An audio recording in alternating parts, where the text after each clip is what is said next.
The more I work with Kaizen foam, the more I love it because I learn all kinds of cool tips and techniques from people on the shop floor who are using it that they've taught me, and that's what I want to show you now. Check out a couple of these.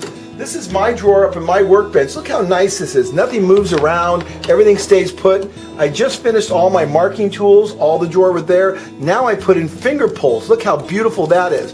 So I'm going to show you now in this series how to do finger pulls and how to do layering with the foam. Let's go to the shop floor.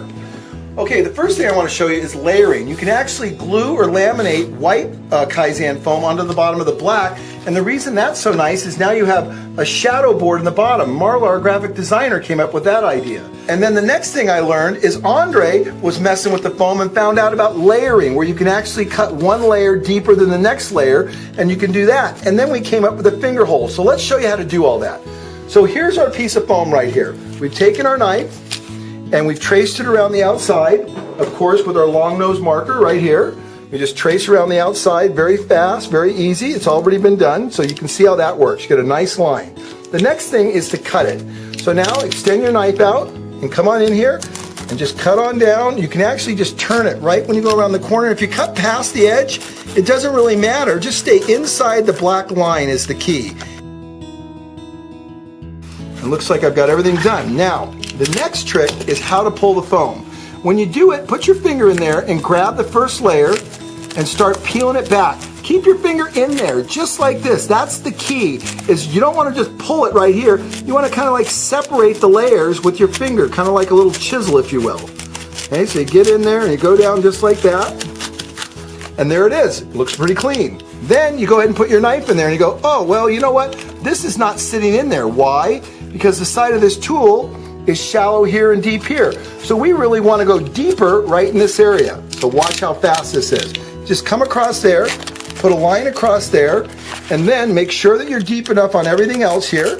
I'll just go in there just one more time just to make sure that I got in there deep enough. And we'll create a layering effect, which both looks nice and really functions well. So again, I'll go in there with my finger and I want to pull out another layer. So I just kind of start it in. Just start pulling that layer right on back. Just like that. Okay, so there we go. Now I've got a layer in there. Bring my utility knife blade and look how this fits so perfectly. So that's step one. Now we want to put a finger pull because it's hard to get that out of there. Watch how easy this is. I made a quick little tool with copper pipe, wood handle. I take my torch, I heat it up. You don't even have to get it that hot. That's the cool thing about this. Just get it a little warm. Right there. That should be good enough. Pull your knife out. And I want a finger pull right there. Just simply go like that. Boom. And look how perfect those finger pulls are. Just right in there. Just like that. Isn't that gorgeous? Now, we'll go ahead and put our knife back in. And now when I want to pull that out, look at those perfect finger pulls and layering. All very fast and easy. The next thing is drilling holes. So let's say I want to put a 2P10 there or something round. It's very easy to do. I take my drill right here and I have my 2.5 inch hole cutter here. And the first time I did this, I actually just drilled right into the foam.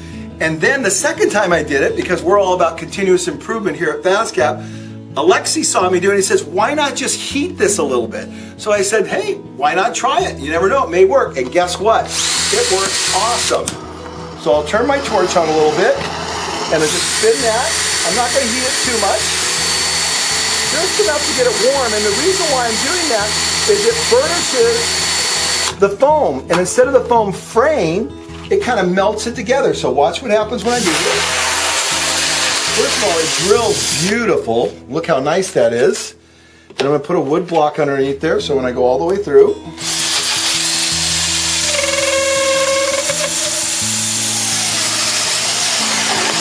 Okay, so I'm all the way through. I pulled my core out and look how perfect this is on the inside. It's burnished. When I did it without heating it, it got a little raggedy looking, but look at the great improvement we got from our shop floor because our people are always thinking about better ways to do things.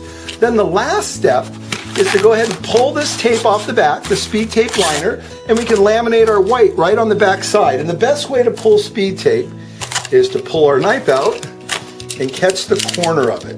You just want to come in there right on the corner, just like that, And when you get right underneath the corner, you should be able to pull it pretty easily. Yep, there I'm getting it. Sometimes snagging that liner can be the toughest part. You can see, there I've got it all off. There you go, there's one side off. And then we'll go in here and we'll snag that corner too. Just snag that underneath there just like that. Pull that back.